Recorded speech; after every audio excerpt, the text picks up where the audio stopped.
News at 6 starts now. A bill backing first responders is on Governor Phil Bryant's desk. Thanks for joining us on this special March Madness edition of WCBI News at 6. It's called Back the Badge, and it increases penalties against anyone who intentionally commits a violent attack against emergency personnel, including law enforcement, firefighters, and EMTs. Under the bill, those violators would also lose the possibility of early release. Webster County Chief Deputy Jeff Mann says he thinks the bill is a good preventative measure and adds to the existing assault on officers' law. With everything going on around the country, in the last year or so, morale has been down across the board. We hadn't seen as much of it here because we do live in a really good state, as far as that's concerned. But the morale as a whole is gone down, and this is definitely going to help morale. The bill passed the House on a 94-18 vote. The Columbus Police Department is making headway toward filling its ranks. Chief Oscar Lewis says 7 new officers have been hired since hosting a career day last month. However, CPD remains well below the 67 officers it has been budgeted. I was very pleasantly surprised, by the number of people that we have. Reached out to universities within a 100-mile radius, and we had about 45 applications that were given out. The next career day will be March 25th from 9 to 1 at CPD. The starting salary for a Columbus officer is a little over $34,000 a year. One local volunteer fire department is using a new tool that's making a big difference on the job. WCBI's Jory Talley goes there today to check it out. She joins us live in the studio with more. Jory. Joey, you could easily call it Facebook for firemen, but it's actually a smartphone app called Who's Responding, and it sends fire alerts straight to firemen's phones. And they say it's making things a lot easier. Whenever you receive a call, it sends you an alert just as if you're receiving a phone call. Your fire tones go off. It shows you where the call is. You can map it out on GPS. Also, that the live dispatch is coming through. It's just like as if you carry a radio. The Walthall Volunteer Fire Department is one of many departments across the state who's getting access at the touch of a fingertip. Everyone has their phones on them. You may leave your radio at home, but you're always going to have your phone on you. A call comes in, rings to your phone, and all 36 of our members are receiving this call, and it has made our response numbers pick up dramatically in the amount of people we've had responding to calls. Who's Responding lets firefighters see exactly who is responding to calls and reaches responders at any time. It does allow you to be reached just about anywhere you have your phone. So it's a very useful tool. It's something that a lot of times that we have with our radios, we don't have necessarily the best coverage sometimes in certain areas. This allows us to receive notifications regardless of where we are. Volunteer firefighter Joe Hayes was in Memphis at a concert and received an alert. He says he's never seen anything like this in his 2 decades on the job. This is the first time we've had technology like this. When we began, all we had was pagers, and so many times we were going to fires with no communications. As a matter of fact, when we began, we had no 911. Easy access and better response time are good for the firemen, and the call savings are good for the taxpayers. A fire pager costs $500 or $600. A fire radio is, for a handheld is $400 or $500 for us. And the fact now that we can use this app, reduce the amount of radios we have to purchase, batteries we have to replenish, and radios that are being torn up. Now, the app won't replace the radios. They'll still be used to communicate with the dispatch and other fire departments. Joey? A great look at some new technology there. Well, it's time to join Chief Meteorologist Keith Gibson. He has a first look at your forecast. Keith? Hey, Joey, right now in Columbus, we are overcast as we've been most of the day. Currently 52 degrees for most of us, now into the low 50s across our viewing area. In Tupelo, you are still at 48, 49 in Calhoun City, 46 in Oxford. A lot of 40s and 50s locally. Looking at you, 66 degrees, warmer air not too far away. It's coming our way for St. Patrick's Day. The luck of the Irish with us here. The forecast high average about 68, and we're going to go up from there. We'll show you that 70 forecast in just a few minutes.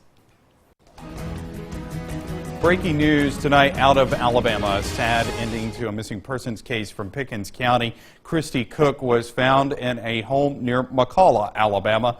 On Wednesday, sheriff's detectives in Jefferson County worked with the medical examiner to determine Cook's case is a homicide. A McCalla resident called the sheriff's office when he returned from an out-of-town trip and found someone he believed was asleep in his bedroom. Deputies arrived and checked the home. They discovered the deceased woman in the bedroom. Cook was not identified until earlier today. A Macon man will spend the next 10 years in prison. Jamar Stallings pleaded guilty to aggravated assault. He was arrested by Macon police last May after a home invasion on Washington Street. At the time of Stallings' arrest, he was charged with home invasion, aggravated assault, and sexual battery. The female victim says she was attacked and injured in the break-in. Judge Lee Howard sentenced Stallings this week. The state Supreme Court says a Clay County woman will stay jailed on a murder conviction. The High Court Thursday rejected Tamisha Shelton's claims there was not enough evidence to convict her of the 2009 murder of Danielle Young. Young died after being shot near Shelton's home in the Moon Valley area of Clay County. Justices also say there were no errors in jury instructions, as Shelton's attorney claimed. Shelton is serving a life sentence. Area residents join a statewide move to make their voices heard in the legislature. We find out what drove them to Jackson today when we come back.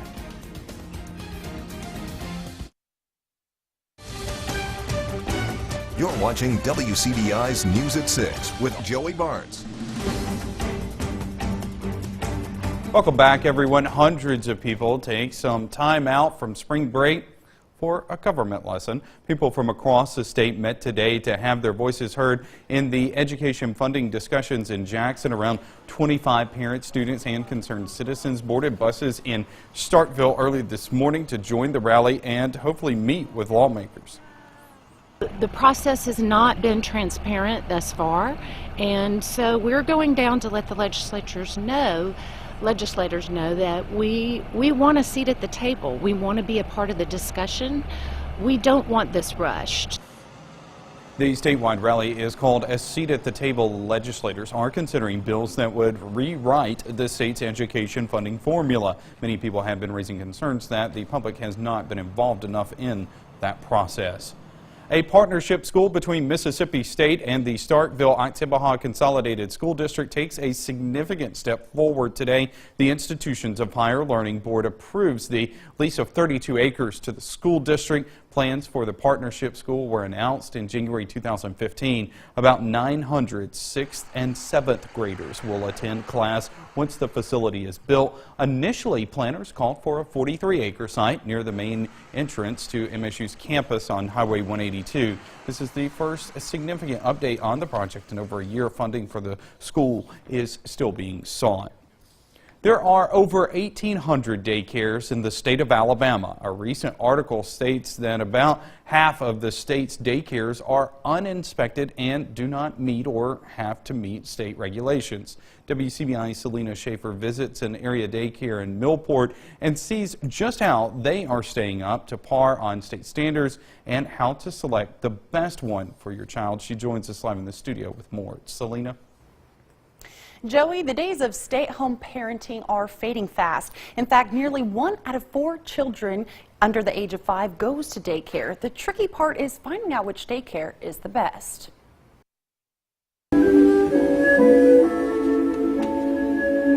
They're innocent and helpless. Some parents have to leave their children with others so they can work. We run it off of love, and we are state licensed. We do all the hoops that you have to jump through to be state licensed. You know, we do the food program, which is another set of regulations we have to follow. We do, we have the ratio met per person, you know, per worker, the ratio per child. That's how Nannies in Millport runs its daycare and preschool center. They follow the multitude of regulations required to maintain its licensing. It is difficult, you know, because all the money's in all your employees that you have to pay comes out of what you make here, you know, and it is difficult. But I will always want this to be the best for my babies, you know, because I try to always make sure they have what we need when we need it, and, you know, I want them to have the best of what we got. So that's why we do what we do. Owner Sheila Gilpin understands how stringent these standards can be, but knows it's for the best interest of the children. A new bill in Alabama could force all daycare facilities, including faith-based centers, to be state regulated. Gilpin feels it should already be this way.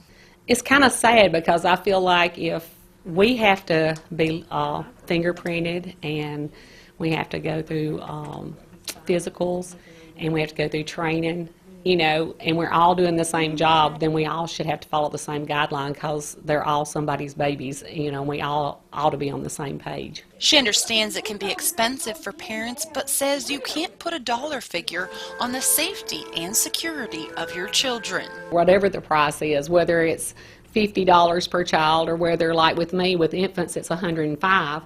And, you know, it's got to be what's good in their heart for their kids and their selves is the bottom line.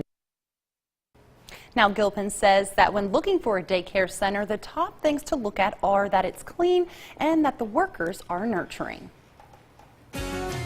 Extensive cloud cover in our region right now. Cool temperatures as well. Easy for me to say, 40s and 50s. But look at the warm to our west. It's coming our way.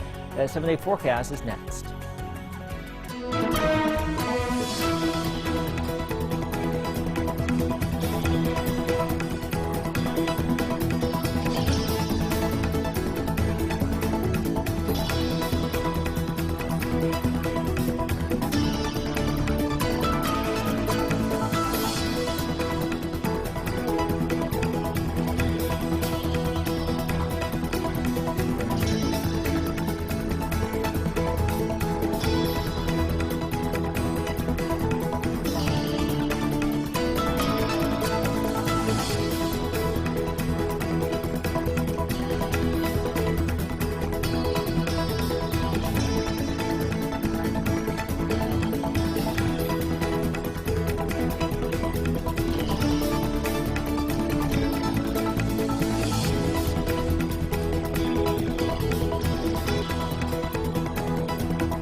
Your First Alert weather forecast with Chief Meteorologist Keith Gibson. Awfully cloudy this afternoon in Tupelo. Our Alpha Insurance time lapse here from downtown. Look at folks setting up for the barbecue duel. It starts tomorrow. It's going to be going on all weekend long at Fair Park in downtown Tupelo. But cloudy today and cool, 48. Thank goodness it starts tomorrow when we start to moderate around our region. 48 currently in Tupelo with all these clouds across our region here. We are socked in for the most part. There have been a few breaks, but it has been a very dreary day. It's taken all day long to get into the low 50s in many spots. Louisville 55, the warm spot, 46, the cool spot in Oxford, but a mix of 40s and low 50s right now. We will slowly cool down into the low 40s, perhaps even a few upper 30s later on tonight, but no freeze or frost in our forecast anytime soon. We've had some really cold nights, and now we've advanced past that, and we are home free, it would appear, for the near term. Look at all this heat, though, back to the west, and that's coming our way. Here's the temperature trend as we go throughout the course of the weekend. That starts to break loose and move down here into the southeast, that cold Canadian air lifting back to the northeast. So temperatures on the up and up. Tomorrow, don't forget, it is St. Patrick's Day. Wear green or you're going to get pinched. You know that rule. Now, we can't wear green here in the weather department because what you don't see here, this weather map in the studio, is all green. So if I wear green, I will become this map. 45 degrees at 8 o'clock in the morning, 61 at noon, 68 our forecast average about 4 o'clock in the afternoon, so a pretty warm day. Some spots could do the low 70s. Farther north, Tupelo and points north, maybe a little bit cooler, but in general, much improvement over where we have been. Notice the front way up here across the high plains. That is coming down here to the deep south tomorrow night and Saturday morning. That will give us a chance for a few showers. Now, tomorrow there could be a few isolated showers, especially right along the Tennessee state line. But as the front moves through Friday night and Saturday morning, we'll see a little bit of showers with that. Those will clear out by noon on Saturday. And then we're home free for Sunday, or Saturday afternoon and Sunday, with high pressure coming on back. Gorgeous weather for most of the weekend, Saturday afternoon and Sunday. And then we are warm on Monday. out ahead of that front right there. That will give us another chance for a little bit of rain by the middle of next week. So here's our 7-day forecast. Much, much warmer. We're looking at 68 tomorrow, 72 Saturday. Again, those showers are out of here by noon, it would appear. Sunday, 68, mostly sunny. Spring begins officially on Monday. It will look and feel like it's 79. 60s and 70s for Tuesday, Wednesday, and Thursday. Our next chance for any thunderstorms around here that could be potent probably at the end of the 7-day by next Friday. All right, thanks a lot, Keith. Coming up, we get our last look at Mississippi State before the Lady Bulldogs take to the court in the NCAA tournament. Stay with us. WCBI Sports with Robbie Donahoe is brought to you by your local Ford dealers. Go further. Well, the madness of March has arrived with the NCAA men's basketball tournament well underway. Just one upset today. We'll talk about that here in a moment. But you've seen all the tournament action right here on WCBI. The NCAA women's basketball tournament, though, that tips off tomorrow. One of the top teams playing in the women's tourney is in Starkville. That, of course, is Mississippi State, as the Bulldogs had their final practice prior to their tourney opening game versus Troy today.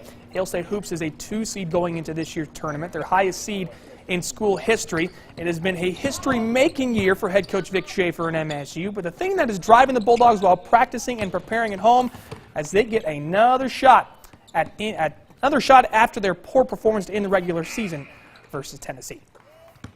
The animal that's been created is an expectation here at Mississippi State to do this every year, and so it's an honor to be able to host this event and be a part of it.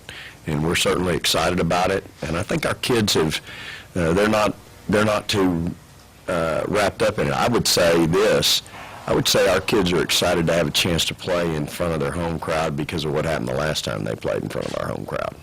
And I think that's, it wouldn't matter who we're playing or what event we're in. I think there's a little bit of motivation to have a little vindication because, as everybody knows, we did not play well the last time we played in Humphrey Coliseum. That motivation will be on display 1:30 p.m. Friday against Troy. For those of you who can't get out of work or get to Humphrey Coliseum, the game will be shown around our area on ESPN2. We have confirmed that through Mississippi State, so that is good news. Winners of these 2 games will then play on Sunday with the time to still be determined. To the fellas, Ole Miss made shots and looked strong in their first-round win at Monmouth on Tuesday. Now the Rebels will continue the road show to Syracuse on Saturday as they face the Orange in the NIT. Head coach Andy Kennedy spoke on facing Syracuse and what it means to be playing in the postseason. After seeing that we got into the tournament, which I think our group deserved with the way that they had played, most especially at the end of the season, we're excited, most especially for Sebastian Saiz and Rasheed Brooks, the 2 seniors. Ultimately, they're world-renowned for the 2-3 zone. You got to make shots. They're long, they're athletic. They're not going to give you much easy at the rim.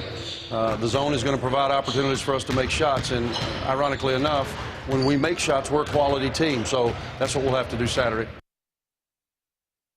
The Ole Miss women will be in action in about, 5 minutes or so from the pavilion as they take on Grambling State in the first round of the women's NIT. That game is going to be an online-only game, so if you have a chance to get on the SEC Network Plus or ESPN3.com, you can certainly do that. We'll recap that game as well coming up after March Madness here on WCBI. For the most part, the games in March Madness today, all 8 games have been chalk for the most part, but big upset of the day, and I'm not even sure you can call it an upset, Middle Tennessee taking down Minnesota in the first round. That one was an upset many people did pick, and Minnesota was just overseeded at that spot at the 5 seed, so not surprised there. And Northwestern, it's their first time being in the NCAA tournament this year. They just beat Vanderbilt by 2. So making a little history in March Madness, and for those of you like me who picked UNC Wilmington and East Tennessee State to win their first round games for big upsets, those did not happen. Everything else has sort of gone the way of chalk, which we've had some pretty exciting finishes regardless of not having any upsets. The Princeton Notre Dame game went right down to the wire, so this is just the first 8 games. Remember, we got 32 in these first 2 days. The first 8 have been great. We hope the next 24 will be just as good. And just to kind of give you a warning, we'll also do an hour-long newscast tomorrow night as well. We like hour-long newscasts. Because of the NCAA tournament. It means basketball's coming. Exactly. We'll be right back.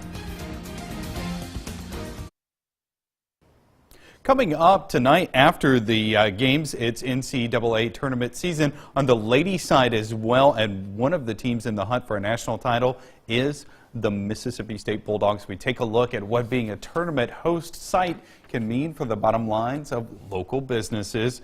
And hundreds of Mississippi residents, including a busload from the Golden Triangle, spent the day in Jackson. They're calling for more transparency and greater citizen involvement in the changes to the state's education funding system.